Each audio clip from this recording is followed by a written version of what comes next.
name is Sinja. I'm an illustrator from Germany creating tiny illustrations of tiny animals and cute nature scenes. I have been working as an illustrator for now over 5 years. Today I want to show you the changes I made to my studio, talk a little bit about why I made those changes, and I really want to talk to you about mistakes I made with my art business. I've been doing this since 2019. That's when I opened my Instagram account and started uploading illustrations publicly to the internet. And in 2020 I opened my Etsy shop. Ever since I've been selling my art online, and I've been growing my tiny art business to where it's at right now. On the internet it usually looks like we're all flawless and everything's running smoothly and we're all just sitting in our perfect studios creating art that is just flowing out of our hands and out of our brains. But in reality, that's not the case. And I'm sure it's not the case for most of us. I'm sure you will agree if you're an artist. Being an artist also means struggling, making mistakes, learning from them, and trying something new, failing, also succeeding, of course.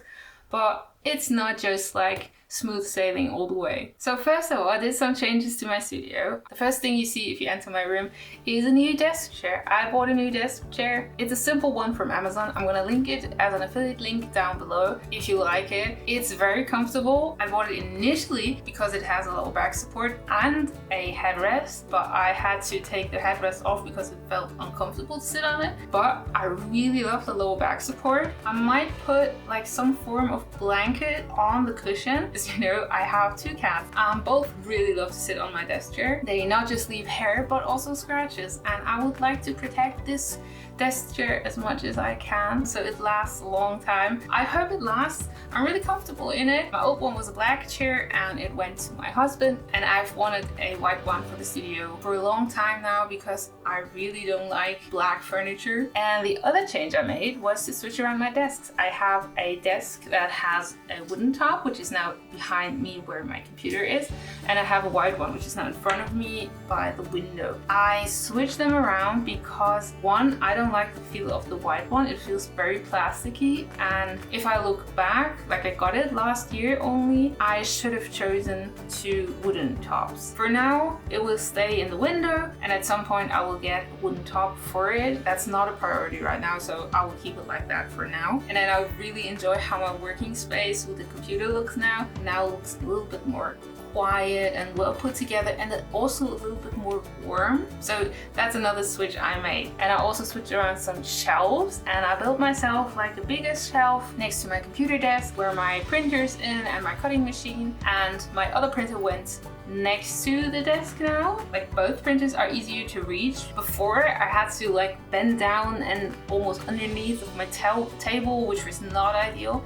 Now everything's on a nice height to work on. On top of that, I have a new surface to decorate and I can put tiny things on it. What I still need to do now is to install my LED strip again, which I really liked in the setup before. I will do that later. That's why it's still lying around in the studio. And I will also install the twinkling lights I had on my desk again. It has no priority right now, so I'm taking my time, and if I have the time and I feel like it, I'm gonna hang it up again. Now while you watch me draw at my white table at the window, I'm going to tell you about mistakes I made in my art business.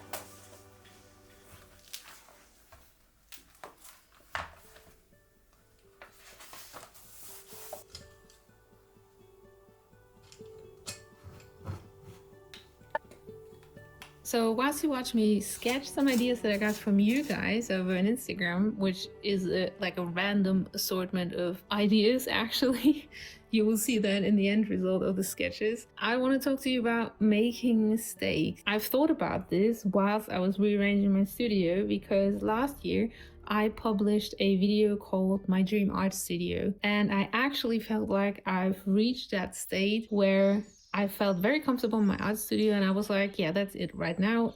I'm gonna leave it like that. Made the changes I've always wanted to make. There's nothing I want to change about it. It's done.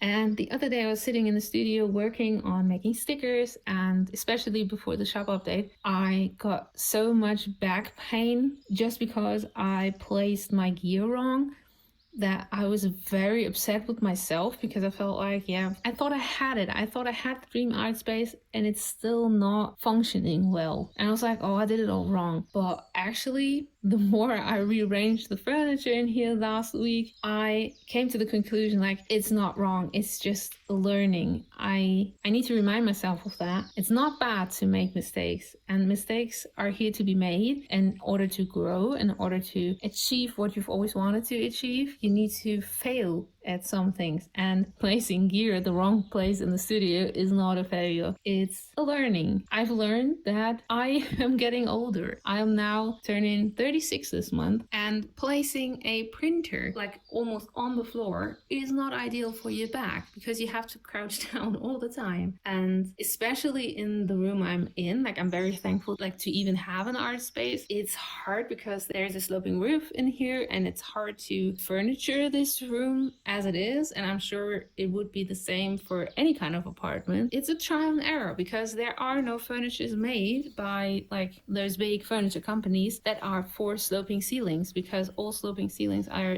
different. And so you need to kind of figure out what works for your space. And I'm glad I figured out what works by rearranging my own furniture that I already have. I'm very lucky the furniture fit like this, and I have now a more back-friendly art studio or workspace. It's a trial and error thing. Like this whole illustration thing is a trial and error thing. I made so many mistakes over these couple of years, and they all led me to where I am right now. I constantly need to remind myself, and I hope you do the same for yourself, where I've come from.